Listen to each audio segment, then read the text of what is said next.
जैसा कि आपको ज्ञात है, आज रक्षाबंधन विश्व में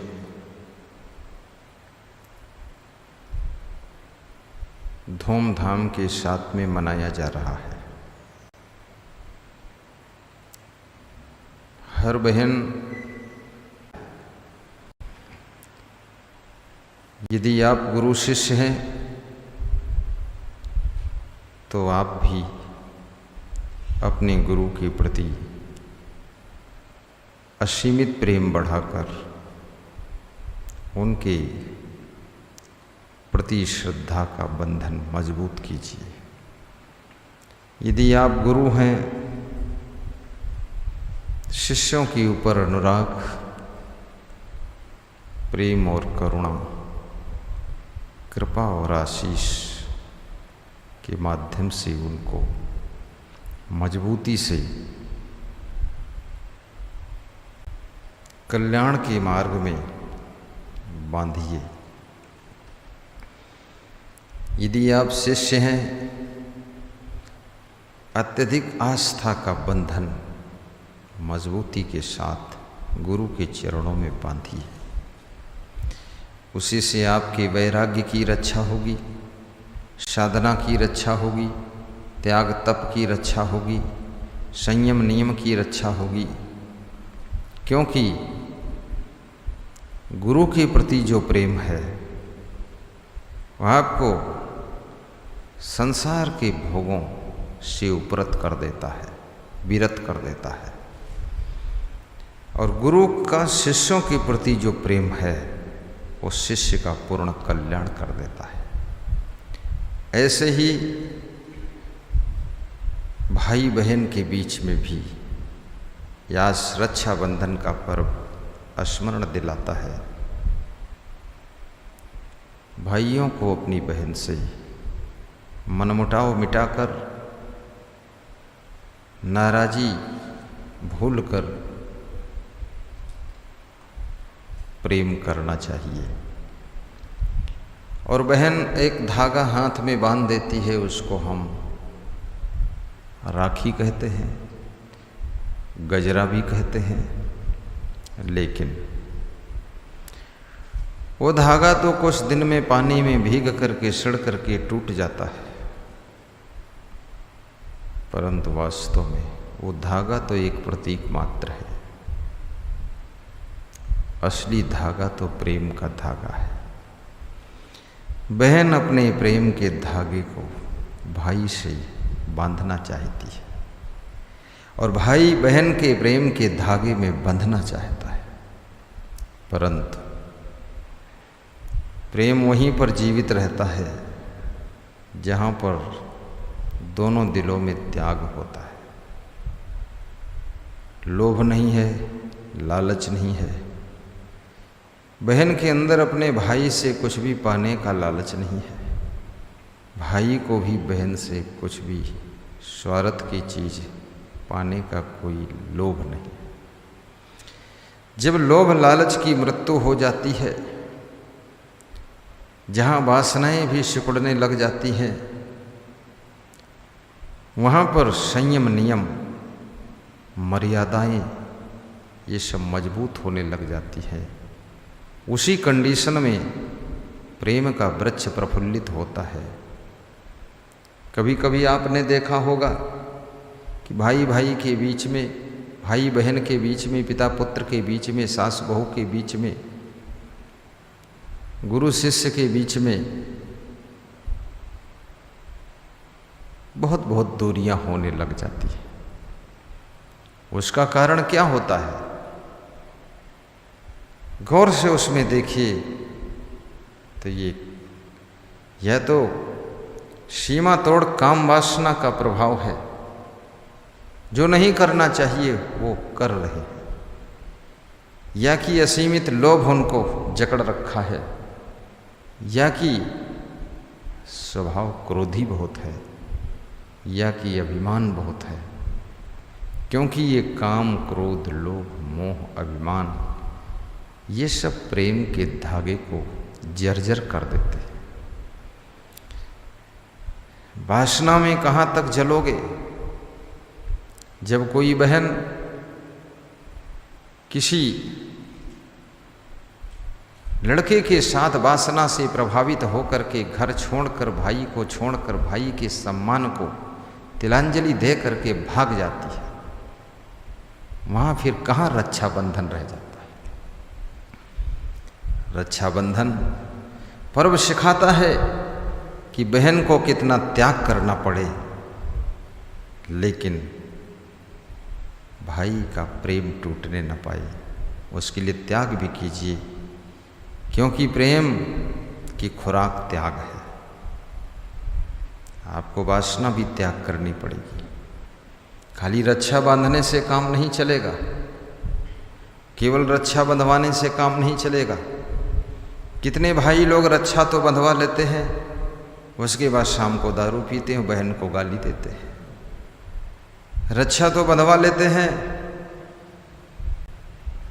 उसके बाद मांस मछली खाते हैं, ऊट पटांग कर्म करते हैं, व्यभिचार करते हैं, बदनामी कराते हैं। बहन का मन भी शर्मिंदा हो जाता है कि ये भाई कैसा है, भाई रावण बना हुआ है। वास्तव में रक्षाबंधन संदेश देता है कि ये प्रेम का बंधन तभी मजबूत रहेगा जब आप बुराइयों का त्याग करेंगे, दुर्गुणों का त्याग करोगे। ये धोखाधड़ी, छल कपट, बदतमीजी,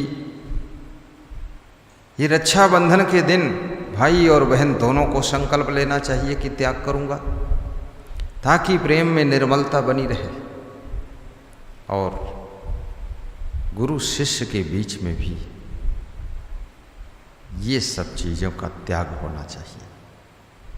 गुरु कितना विश्वास करता है, एक शिष्य के ऊपर भरोसा करता है कि मेरा शिष्य अच्छा है। अगर वो शिष्य गुरु से छल करता है, कपट करता है, चुपके चुपके कहीं अन्यत्र संबंध बनाए रखता है, बातें करता रहता है, जब इस बात को गुरु को पता चलेगा, वो प्रेम का धागा जो अखंड मजबूत था वो खंड खंड हो जाएगा। इसलिए प्रेम तभी जीवित रहता है जब तक आपके अंदर त्याग जीवित रहता है, वैराग्य। और ये रक्षाबंधन ऐसे तो भाई बहन के बीच का पर्व है, पर मुझे लगता है दो रिश्तों के बीच में रक्षाबंधन सबके बीच का पर्व है। और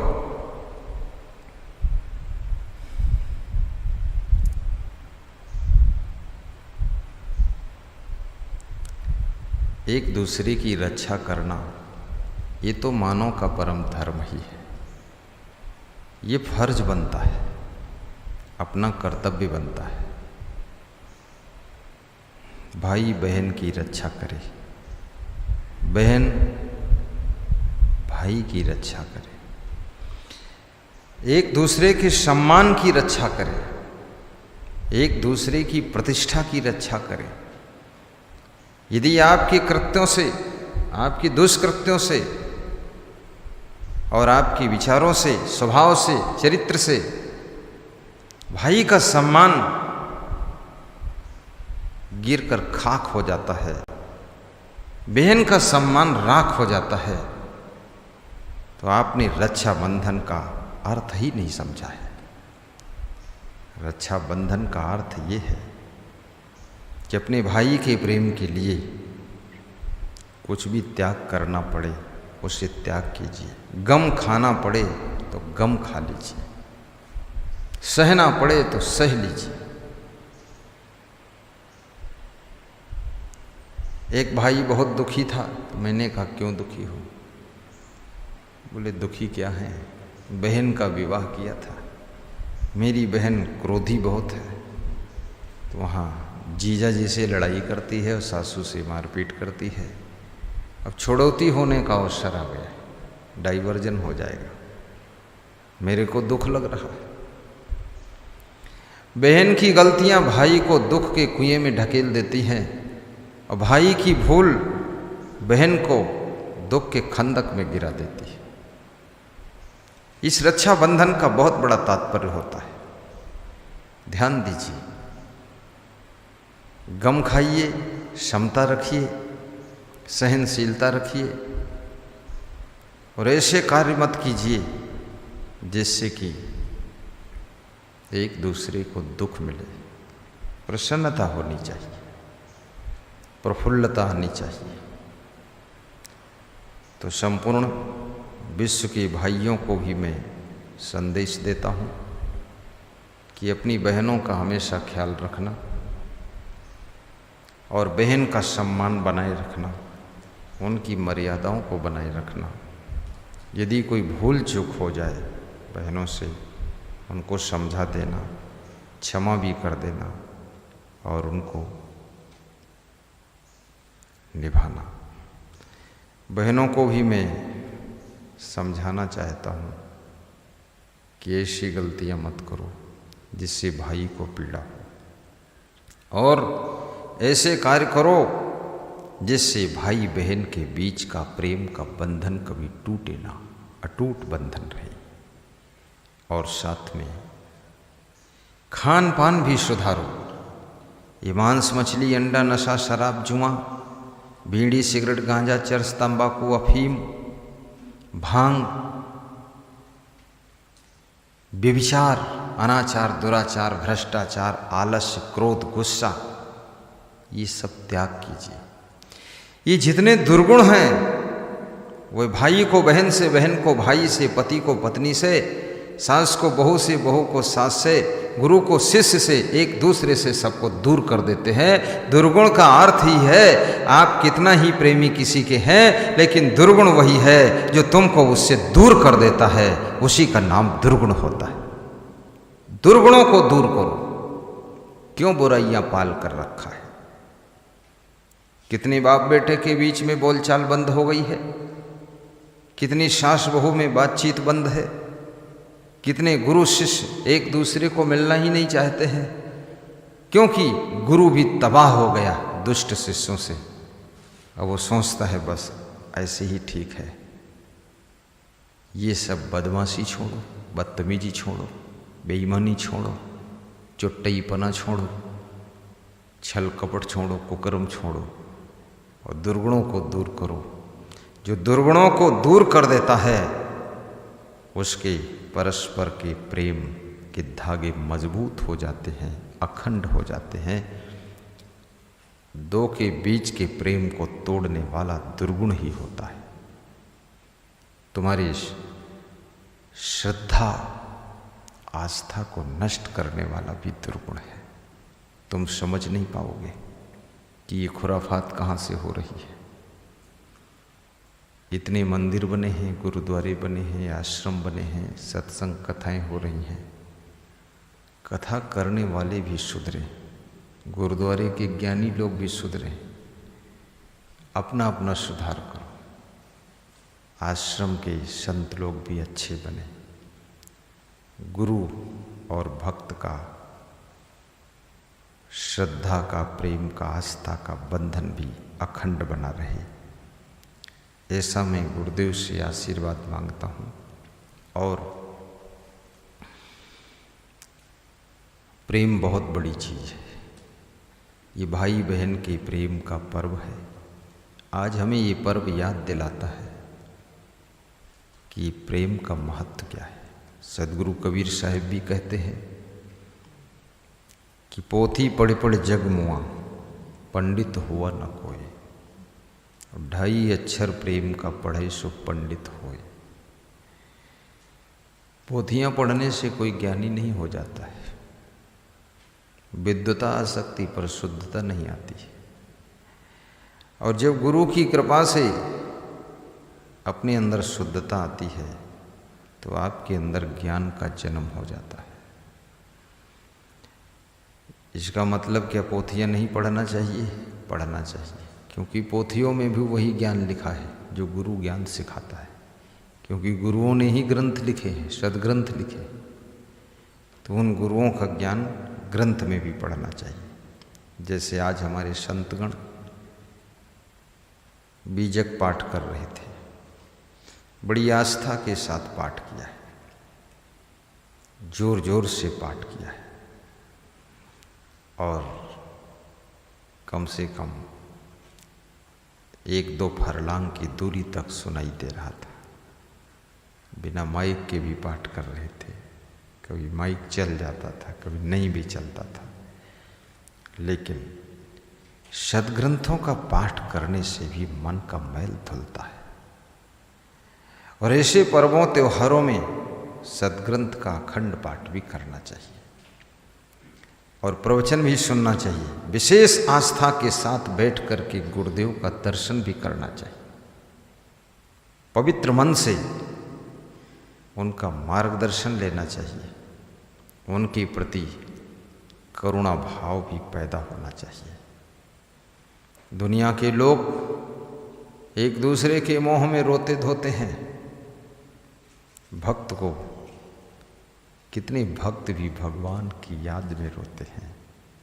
और कितने ऐसे शिष्य हैं, महान शिष्य, जो अपने गुरु की याद में, गुरु की प्रेम में डूबकर उनकी आंखें भी डबडबा जाती हैं, छल छला जाती हैं, आंसू भर जाते हैं। गुरु का उपकार, गुरु की करुणा उनको अश्रुपूरित कर देता है। और जब प्रेम श्रद्धा सजल हो जाती है, याद रखना, तब उस प्रेम में बहुत बड़ी मजबूती आ जाती है। इसलिए हमारी आस्था भी करुणा से ओतप्रोत होना चाहिए, प्रेम भी करुणा से ओतप्रोत होना चाहिए। क्योंकि जहाँ करुणा निवास करती है वहाँ क्रोध का वास नहीं रहता है। आदमी ये करुणा, ये प्रेम सहन शक्ति को भी बढ़ाता है। जैसे अभी आप देखते हैं कि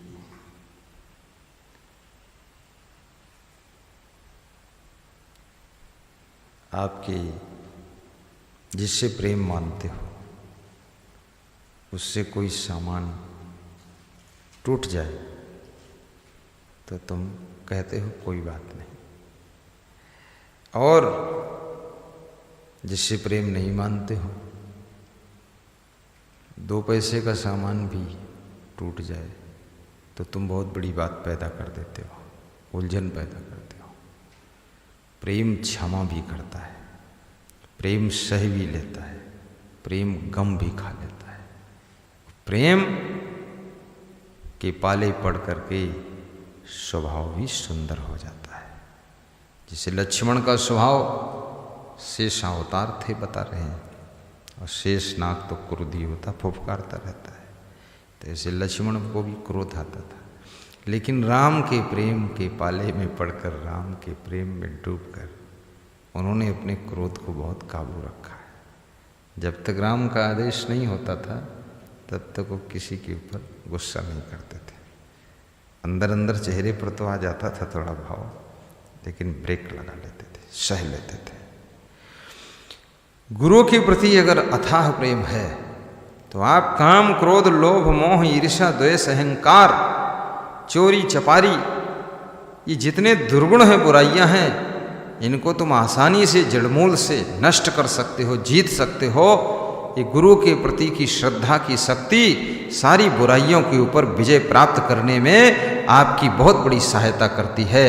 क्योंकि आज गुरु के प्रेम में ही आप लोग त्याग वैराग्य से बैठे हुए हैं। जब प्रेम कम होने लगता है, उपासना घटने लगती है, तो वासना का प्रकोप बढ़ना शुरू हो जाता है। इसलिए गुरु के प्रति लगाव अथाह होना चाहिए, क्योंकि गुरु के प्रति जो श्रद्धा है यही आपको सतमार्ग और कल्याण के पथ पर चलने की शक्ति प्रदान करती है।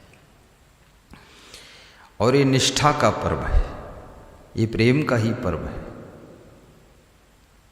और जो जहाँ है, जिस कंडीशन, पोजीशन, सिचुएशन में है, वहाँ अपने अपने प्रेम को मजबूत करें। प्रेम का अर्थ वासना नहीं होता है, प्रेम का अर्थ विषय भोग नहीं होता है, प्रेम का अर्थ ये संसार के लोग जो कहते हैं मेरा तुमसे प्यार हो गया, ये प्यार शब्द इतना गंदा कर दिया है लोगों ने, प्यार को इतना बर्बाद किया है। प्यार का मतलब क्या हुआ है? लोगों ने प्यार को मतलब तुम्हारे साथ हमारा मन गिर चुका है, प्यार नहीं। प्रेम कभी वासना से लथपथ नहीं होता है, और जो वासना से लथपथ होता है वो प्रेम नहीं होता है। जो लालच से भीगा हुआ प्रेम है वो प्रेम नहीं है, वो स्वार्थ के कारण ही एक दूसरे से जुड़ा जा रहा है। जहाँ पर स्वार्थ का भी अंत होता है और लोभ लालच वासना समाप्त होती है, वहाँ पर शुद्ध प्रेम का जन्म होता है। और जहाँ शुद्ध प्रेम होता है वहाँ पर कोई भटकाव नहीं, कोई दुख नहीं, कोई पीड़ा नहीं। आप विचार करो, जिस समय आपका मन निर्मल होता है, शुद्ध प्रेम से भरा होता है, उसको देखते ही तुम कितने खुश होते हो, बड़े प्रसन्न होते हो, मुस्कुरा देते हो, आनंद आ गया।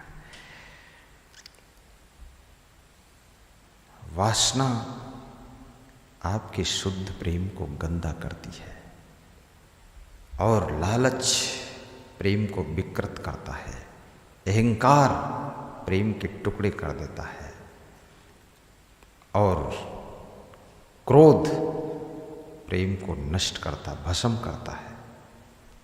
और याद रखना, ये मोह भी प्रेम का दुश्मन है।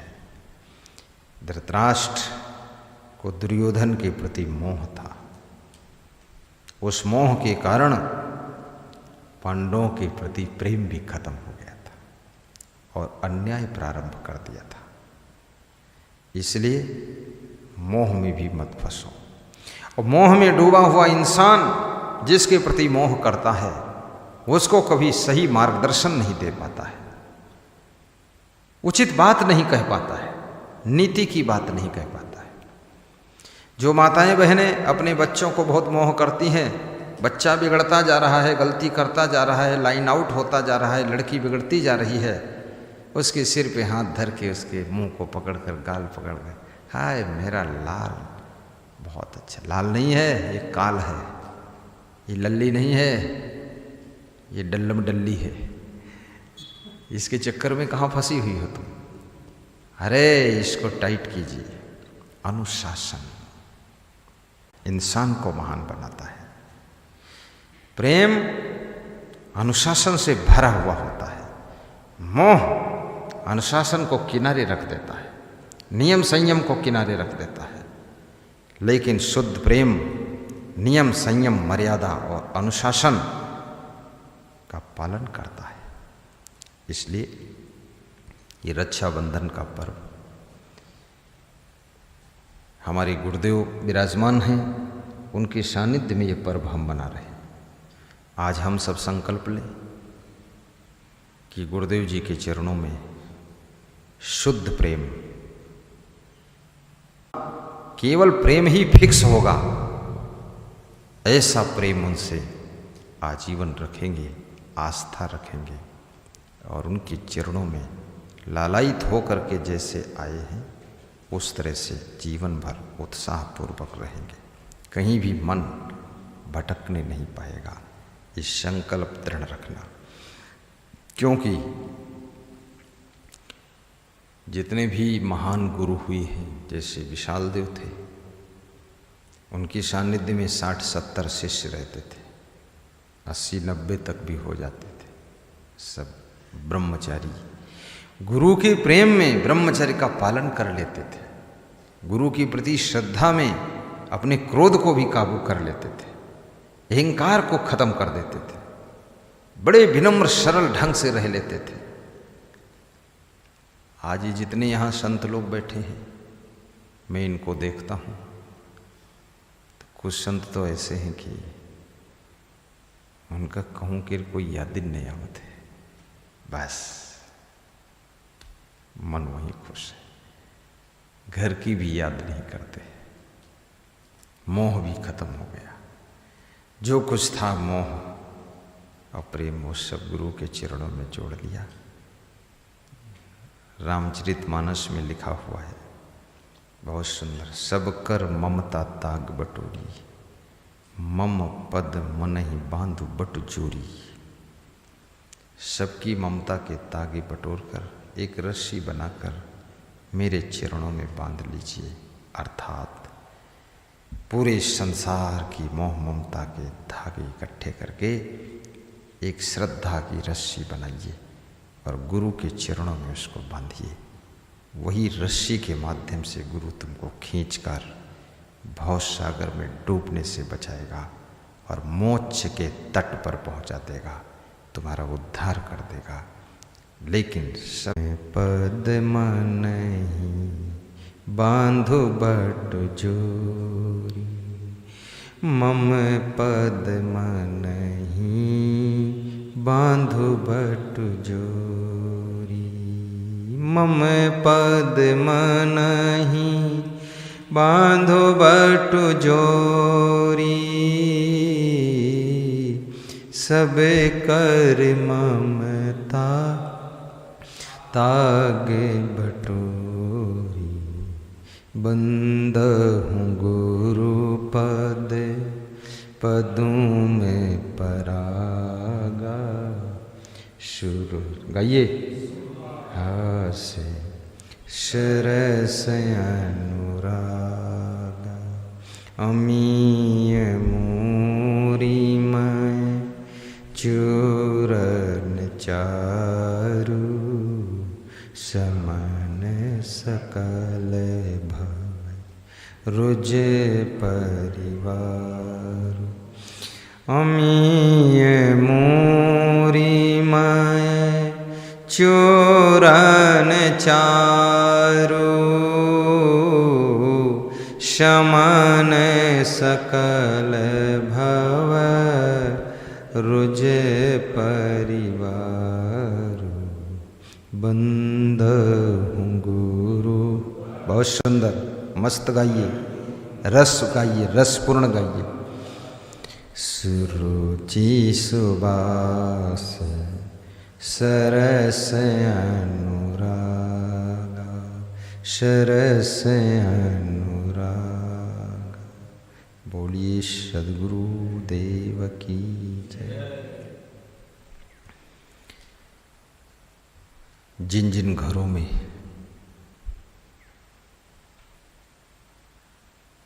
रक्षाबंधन का पर्व मनाया गया है, या जिन जिन संप्रदायों में, मजहबों में ना भी मनाया गया हो, या आज का सत्संग उनके लिए भी अमृत के समान है, क्योंकि प्रेम के संबंध में सीख देने वाला सत्संग है। आप सभी को मैं धन्यवाद देता हूँ, शुभकामना करता हूँ, और आरती भी सज धज कर आ चुकी है। साथ में आज रक्षाबंधन की पर्व के उपलक्ष्य में गुरु सेवा के लिए, संत सेवा के लिए 24,500 रुपये बॉम्बे के एक भक्त ने भेजा है। उनका नाम अज्ञात है, नाम नहीं बताऊंगा। और विशाखापट्टनम के भक्त ने काजू, बादाम, अखरोट और पिंड खजूर भेजा है। 20-25 किलो पार्सल के द्वारा आया है। और भी अनेक भक्तों ने रक्षाबंधन के उपलक्ष्य में गुरु सेवा के लिए श्रद्धा राशि समर्पित किया है। और 11 अगस्त, 12 अगस्त, 13 अगस्त को परम भक्त श्री जगदीश भाई पटेल, कैलिफोर्निया, अमेरिका वालों की तरफ से सीधा प्रसारण लाइव टेलीकास्ट यूट्यूब चैनल से होगा। और 3 दिन का भोजन भंडारे साधु संतों, जो भी भक्तगण आ जाएं, उनके लिए भी इंतजाम उनकी तरफ से किया जाएगा। यूट्यूब का सीधा प्रसारण, सत्संग, प्रवचन, प्रसाद आदि 4 बजे से 6 बजे तक ये कार्यक्रम चलेगा। 2 घंटे का प्रवचन होगा। 14 तारीख को, 14 अगस्त को परम भक्त श्री गोविंद सिंह मीना, श्रीमती सुनीता बाई मीना, जयपुर राजस्थान वालों की ओर से होगा। और 1 दिन के सत्संग, यूट्यूब पर सीधा प्रसारण, भोजन भंडारा का खर्च 21,000 रुपये की राशि वो भेज रहे हैं। 63,000 रुपये की राशि अमेरिका वाले 3 दिन का सत्संग वो अपने तरफ से कराएंगे। सुनीता देवी की ओर से 1 दिन का 14 अगस्त को, 15 अगस्त को जोधपुर राजस्थान के परम भक्त श्री मोहन लाल सोलंकी, श्रीमती भगवती देवी सोलंकी, उनकी तरफ से 1 दिन का सत्संग, भोजन भंडारा, वो भी 21,000 की राशि भेजने के लिए आज अनुरोध किए हैं। और उनको बहुत बड़ी सबकी श्रद्धा है, क्योंकि लॉकडाउन है, कोरोना है, जिसके कारण जाहिरात सत्संग समागम लाख हैं, बंद हैं। अब पुराने प्रवचन 5 साढ़े 5 महीनों से चल रहे थे। भक्त लोगों को ऐसा लगता था कुछ नए अंदाज में सुनूं, कुछ नया सत्संग सुनूं। गुरुजी भी बैठे बैठे बहुत आराम कर चुके हैं, खूब ज्ञान पढ़ चुके हैं नया नया, तो गुरुजी का ज्ञान सुनूं। तो उन्होंने यूट्यूब पर सीधा प्रसारण का अवसर खोजा और साथ में ये भी सोचा उन्होंने कि गुरु की सेवा भी करूं, संतों की सेवा भी करूं और भोजन भंडारा भी करूं। तो 1 दिन के सत्संग का खर्च और 1 दिन के भंडारा भोजन का खर्च, नाश्ता पानी, यूट्यूब पर सीधे प्रसारण का खर्च, लाइव टेलीकास्ट होगा, उसका 21,000 रुपये राशि निर्धारित की गई, जिसको बहुत से भक्तों के मन में इच्छा पैदा हो रही है कि मैं भी 1 दिन कराऊंगा, 2 दिन कराऊंगा, 3 दिन कराऊंगा, 5 दिन कराऊंगा, 7 दिन कराऊंगा। अब जिसकी जितनी इच्छा हो, श्रद्धा हो, एक सुअवसर है।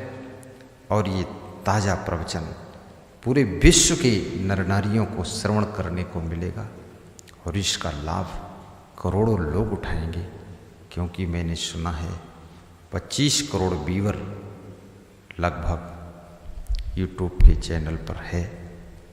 वो लोग सब सत्संग सुनेंगे। कितना आपका पुण्य होगा, आपकी तरफ से साधु संतों का भंडारा होगा और साथ में प्रसाद वितरण होगा और करोड़ों लोगों को सत्संग सुनने का अवसर मिलेगा। इस पुण्य से आपके घर में सुख शांति रहेगी, आप सबका कल्याण होगा। और ये व्यवस्था 11 अगस्त से प्रारंभ होने वाली है। जिन भक्तों की श्रद्धा जागृत हो, इच्छा जागृत हो, वे कृपया 95162622888833334444 पर संपर्क साध सकते हैं।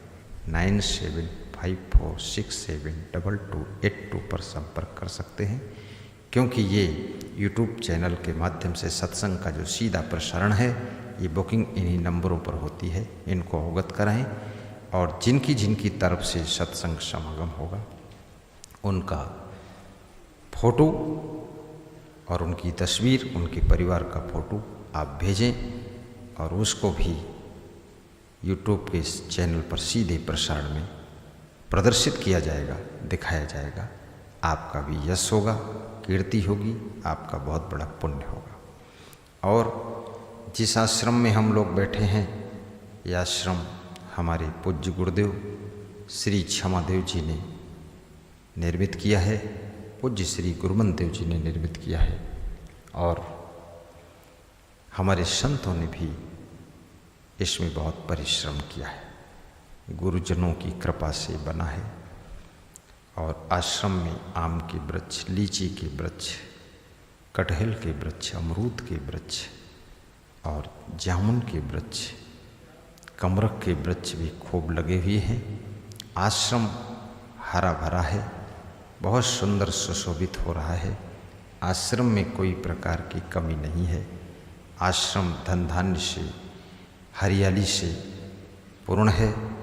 आश्रम में आगंतुकों का सत्कार भी होता है, भक्तों का आदर होता है, संतों भक्तों का भंडारा निरंतर चलता रहता है और सभी संत भक्त प्रफुल्लित होकर के यहाँ पर साधना करते हैं।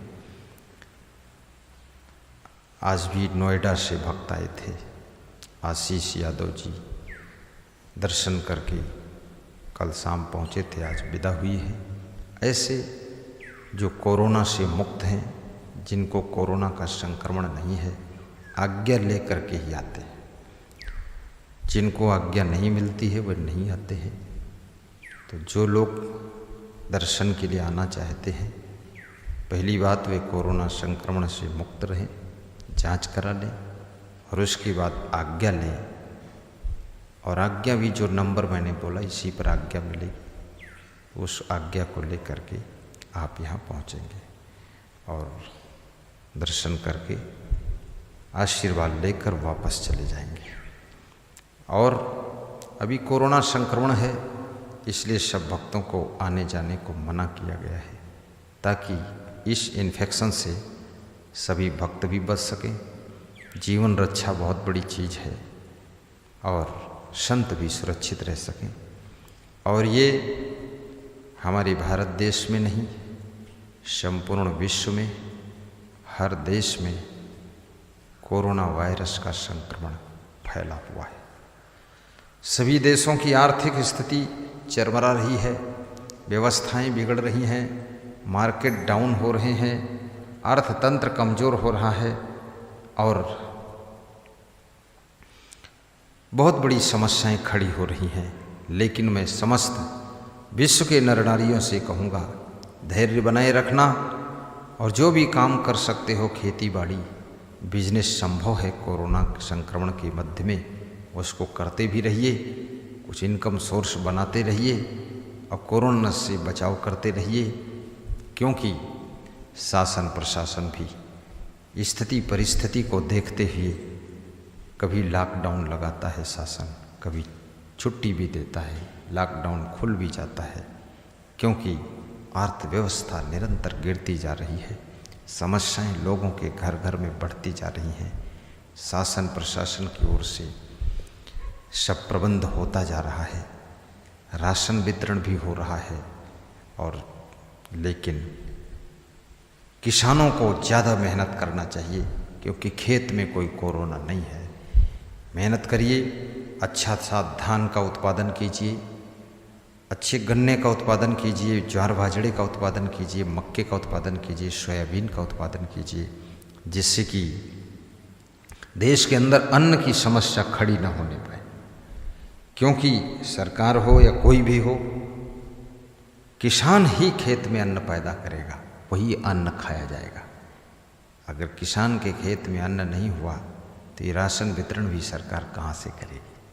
तो किसानों को अन्नदाता कहा गया है, अन्न देवता कहा गया है, ग्राम देवता कहा गया है। ग्राम देवता नमस्कार सोने चांदी से नहीं, किंतु तुमने मिट्टी से है किया प्यार, है ग्राम देवता नमस्कार।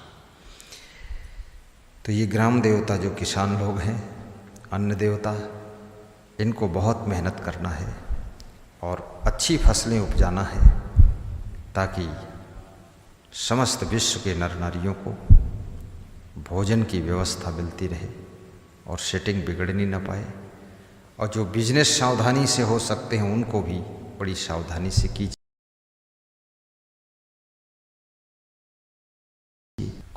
ताकि देश अच्छी बनी रहे और हमारे देश के अंदर अब व्यवस्था न फैलने पाए। और साधु संत भी, महात्मा गण भी अपना संयम नियम साधना भजन भक्ति और कोरोना को भगाने के लिए अपना जारी रखें कोरोना का अंत हो, घर घर में बसंत हो और भारत देश के संत पूरे विश्व को संदेश दें और सभी का कल्याण हो, ऐसी मैं शुभकामना करता हूँ। और भक्त श्री आरवी सिंह को, श्रीमती आशा सिंह बॉम्बे वालों को भी धन्यवाद देता हूँ, बड़ी आस्था वो रखते हैं। विशाखापट्टनम के भक्त को भी धन्यवाद देता हूँ। कैलिफोर्निया अमेरिका के भक्त जी जगदीश भाई पटेल को, हेमंत भाई पटेल वैद्य को भी धन्यवाद देता हूँ। और हमारे भारत देश में बहुत से भक्त हैं, श्री खगेंद्र साहू जी मरोद वाले, श्री धर्मदास साहू जी फुलबारा गरियाबंद जिला छत्तीसगढ़ वाले, इनको भी मैं शुभकामना करता हूँ। मलपुरी राजनांदगांव के भक्त श्री मुकेश साहू को भी धन्यवाद देता हूँ। योगेश साहू पटेवा वाले राजनांदगांव के निवासी पुलिस अफसर हैं, उनको भी शुभकामना करता हूँ। शिवशंकर जी कुशवाहा सासाराम वालों को भी धन्यवाद देता हूँ। बोलो मंडल पूर्व सांसद भागलपुर के, उनको भी शुभकामना करता हूँ। और उनकी पत्नी विधायिका वर्तमान वर्षा रानी को भी धन्यवाद देता हूँ। और जितने भी इस क्षेत्र के सांसद श्री अजय टेनी मिश्रा जी, उनको भी शुभकामना है। और पूर्व विधायक श्री विनय तिवारी जी और श्री, बहुतों के नाम नहीं मालूम है, वर्तमान विधायक योगेश वर्मा जी लखीमपुर से, और मंजू त्यागी जी वो भी श्रीनगर तेंदुआ से, और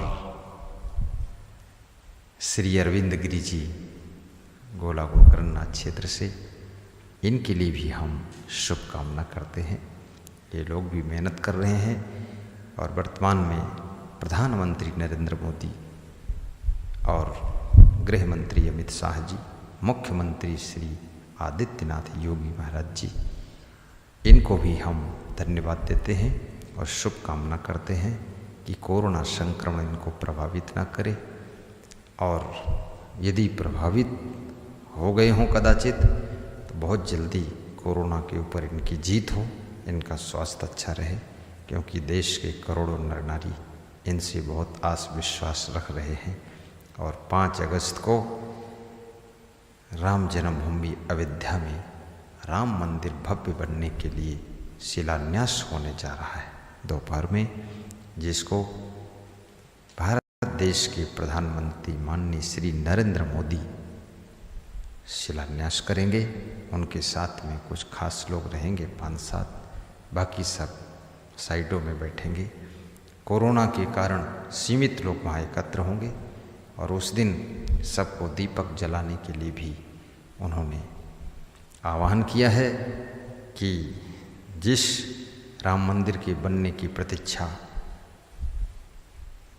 पूरे देशवासियों को, पूरे विश्व की थी, आज वो राम मंदिर बनने का शिलान्यास 5 अगस्त को होने जा रहा है, जिसके लिए सब खुशी मनाने के लिए अपने अपने घर दिवाली बनाई और शाम को दीपक जलाएं। 5 अगस्त है इसलिए 5 दीपक जलाते हैं। और यदि 3 जलाएं तो भी चलेगा, और 2 जलाएं तो भी चलेगा, और 11 जलाएं तो भी चलेगा, और 11,000 जला दें तो भी चलेगा। आपकी श्रद्धा है, लेकिन जरूर जलाइए दीपक। दीपक प्रकाश देता है, हम अंधकार की ओर से प्रकाश की ओर बढ़ें, ऐसा वो दीपक हमें संदेश देता है। और वर्तमान के मुख्यमंत्री प्रधानमंत्री का साहस बढ़ाने के लिए, उत्साहवर्धन करने के लिए हम सब लोग जितना ज़्यादा उत्साहित रहेंगे, उनको धन्यवाद देंगे, तो उनको थकान नहीं आएगी। बहुत बड़ा सिस्टम संभालते हैं, क्योंकि एक छोटे से परिवार को संभालने में आदमी थक जाता है, पूरे देश प्रदेश को संभालने में तो क्या दशा होती होगी, दुर्दशा होती होगी, लेकिन फिर भी हंसते हंसते संभालते हैं। इसके लिए हम शुभकामना करते हैं कि वे लोग शक्ति संपन्न रहें। और हमको अगर 100 लोग मिलते हैं, 100 में 99 लोग प्रशंसा ही करते हैं आदित्यनाथ की और माननीय प्रधानमंत्री नरेंद्र मोदी जी की और अमित शाह जी की गुणगान करते हैं अपने आप। एक आधा ऐसा मिल जाता है, अपोजिट बोल सकता है, लेकिन सभी लोग उनसे प्रभावित हैं। उनको भी शुभकामना है और हमारी संत मंडली जो विराजमान है इनके लिए भी हम शुभकामना करते हैं कि आपने बहुत पुरुषार्थ किया है। आप लोग क्योंकि सरलता और परिश्रम और प्रेम और श्रद्धा ये सराहनीय है, और हमेशा प्रसन्न रहें, स्वस्थ रहें और किसी प्रकार का मन में कोई आपकी चिंता असमंजस भी ना रहे, हमेशा खुशी बनी रहे और गुरुदेव की कृपा आपके ऊपर सदैव रहे। ऐसे आप कृपा पात्र शिष्य बने कि गुरुदेव आशीर्वाद आपको देते रहें। और इस आश्रम की शोभा आप हैं, इस आश्रम की शान आप हैं, इस आश्रम का गौरव हैं आप लोग। जितना अच्छा आपका वैराग्य होगा, जितना अच्छा आपका आचरण होगा, जितना अच्छा आपका ब्रह्मचर्य तप होगा, जितना अधिक तुम वासना को जीत सकोगे, गुरु के प्रति श्रद्धा उपासना जितनी अधिक होगी, उतना ज़्यादा ये आश्रम का भी विकास होगा, भक्तों को सुख शांति मिलेगी और तुम्हारी आत्मा को भी परम शांति की प्राप्ति होगी। तो अपने वैराग्य को खूब मजबूत रखना, अखंड वैराग्य हो। अब मैं सत्संग को विराम दूंगा। रक्षाबंधन के उपलक्ष्य में बहुत सी बातें बताया हूँ। वीर शिवाजी ने इस पर्व को प्रारंभ किया था। बहनें अपने भाई को रक्षा बांधती थीं और हिंदू धर्म की रक्षा के लिए उनके भाई साहस के साथ निकलते थे कि हमारा भाई सुरक्षित रहे और हिंदू धर्म की रक्षा करे। तब से भी ये पर्व प्रारंभ हुआ है। राजा बलि के माध्यम से भी कथा इसमें जुड़ी हुई, वामन अवतार भगवान की, उस समय से भी रक्षाबंधन पर्व प्रारंभ हुआ है। बहुत सारी किंवदंतियाँ हैं, बहुत सारी कथाएँ हैं, लेकिन जो रक्षाबंधन का तात्पर्य है वो मैंने अपने भावों से आपको व्यक्त किया है और उसको समझने से अपना कल्याण होगा। बहुत बहुत धन्यवाद, शुभकामना।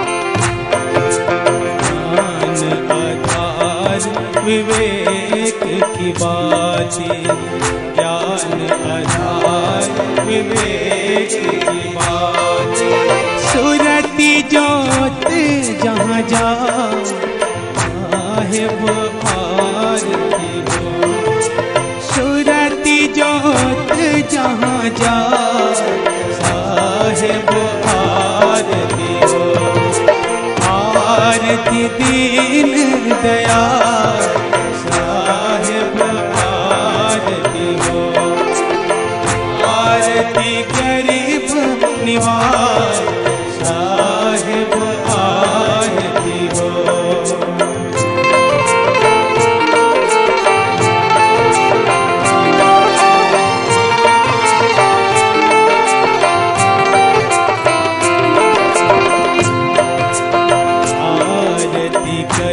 सतगुरु साहिब की आरती करो, सतगुरु साहिब की, जहाँ सब संत समा साहिब आरती हो, जहाँ सब संत समा साहिब आरती हो, आरती दीन दयाल साहिब आरती हो, आरती गरीब निवास साहिब आरती हो।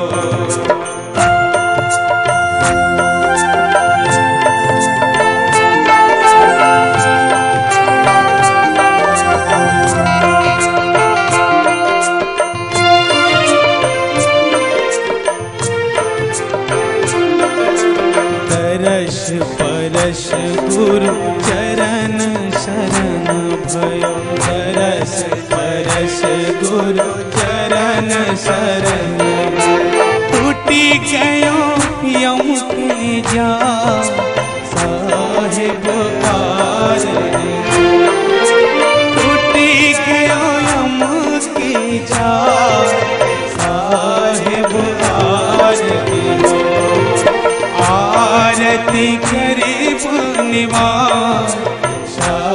साहेब आरती हो, आरती दीन दयाल साहेब आरती हो।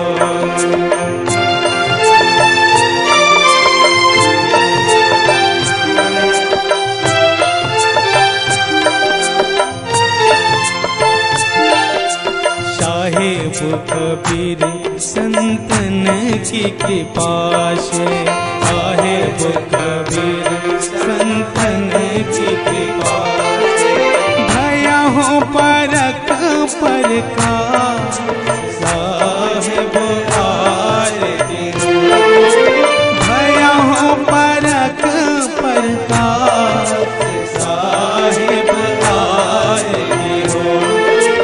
आरती गरीब निवाज साहेब आरती हो, आरती दीन दयाल साहेब आरती हो। बोले सगुरुदेव की जय।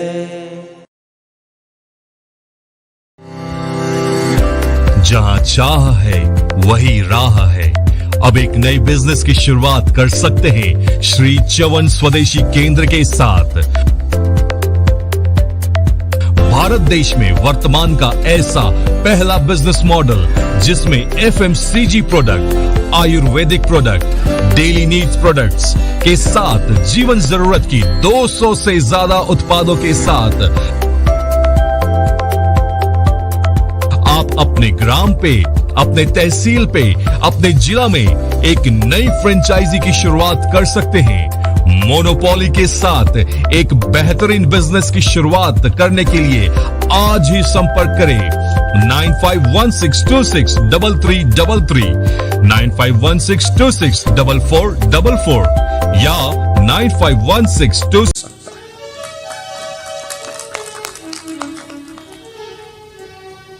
कौरव पांडवों में जब बंटवारा हुआ, कौरव बहुत बेईमान थे, पांडव संतोषी भी थे, ईमानदार थे, समझदार थे, क्योंकि कृष्ण भगवान का ज्ञान उनको प्राप्त होता था। जिसको ज्ञान प्राप्त होता ना, वो संतोष भी कर लेता है, गम खा लेता है और समझदारी से काम करता है, ईमानदारी रखता है।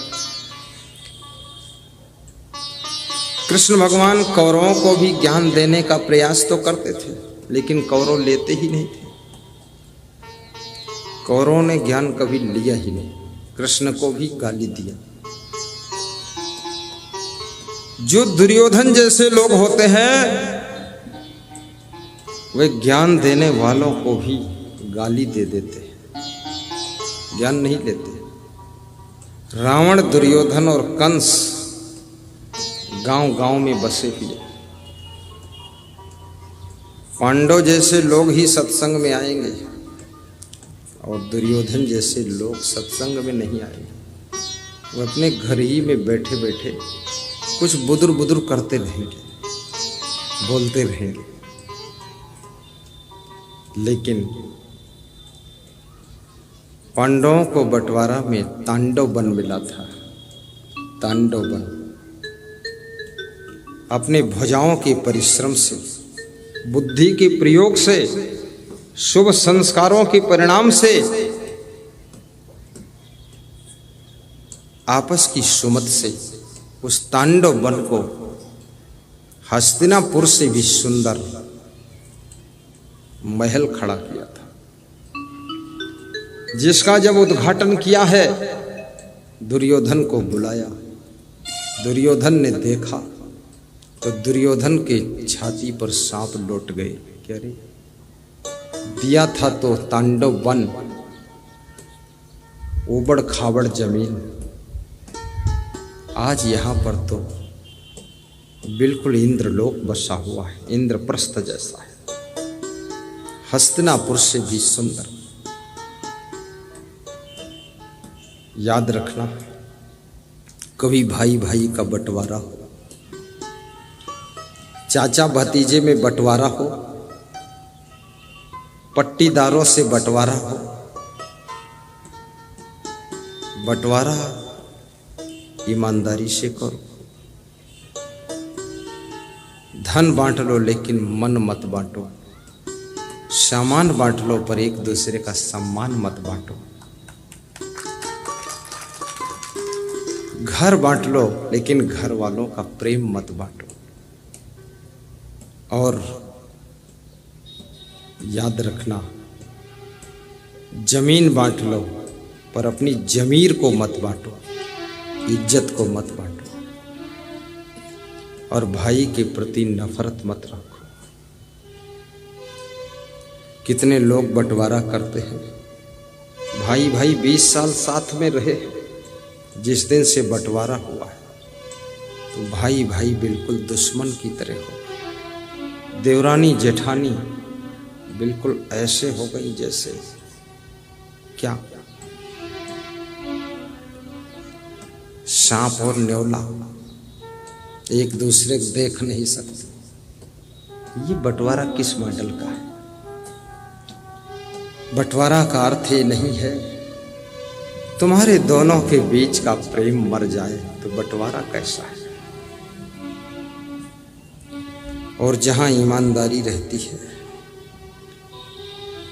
वहां पर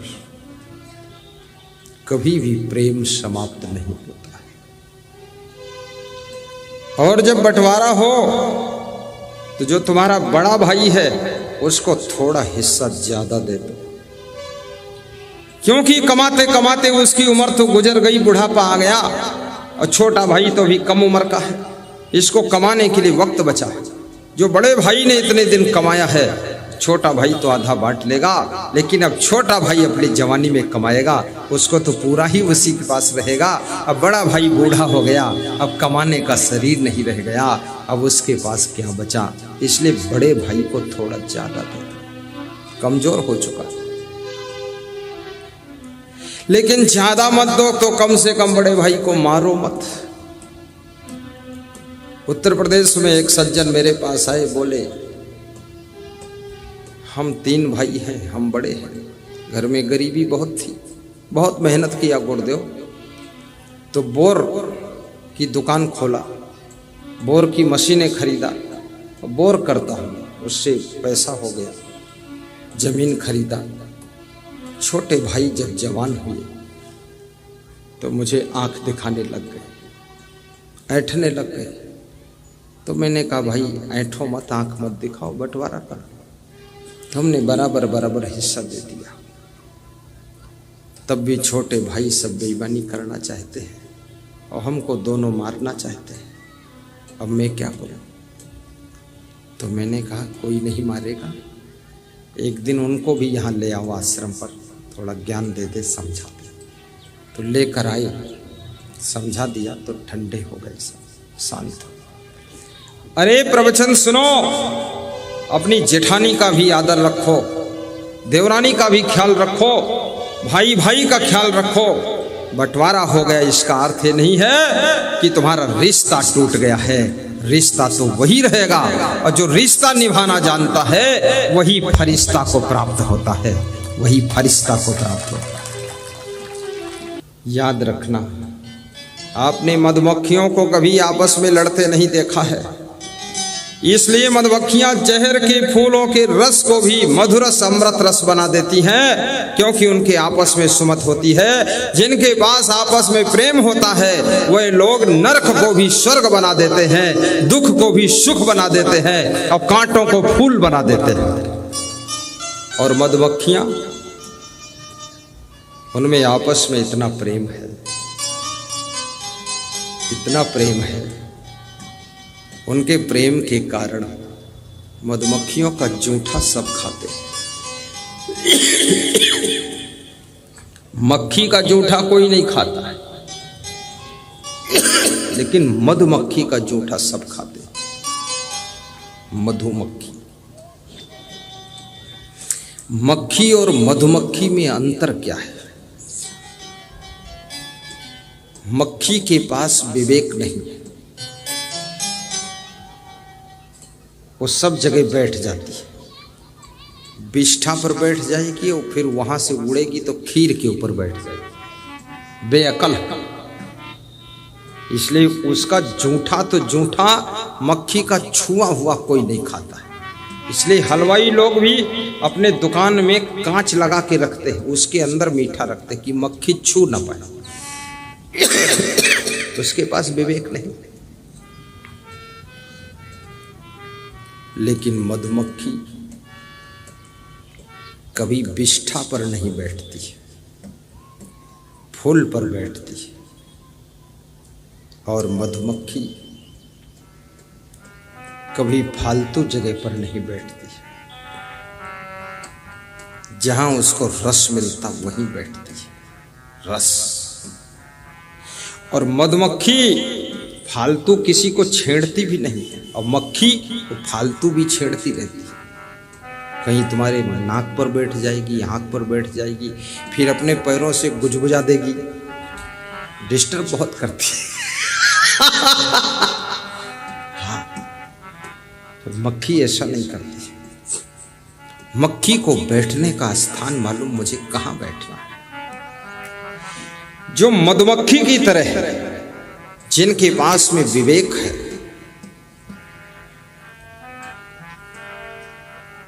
मैं किसी गांव में गया था कल, और राजा राम कुछ गांव है, राजा जान गांव है, वहां गया तो यादव परिवार में गया था। मंजू यादव, शांति यादव, बबीता यादव, अंजू यादव, रेखा यादव, महिलाओं ने बुलाया था। सब महिलाएं ही अगुआ थी, पुरुष लोग पीछे पीछे बेचारे चलते थे। पुरुष अगर महिलाओं के पीछे भी चलने लग जाए तो भी ये गुरु जी के पास तक पहुंच जाएगा।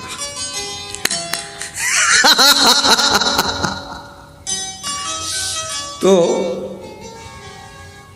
उनके घरों में खीर, बाबा खीर बनकर आती थी, खोया और शक्कर और दूध, खीर,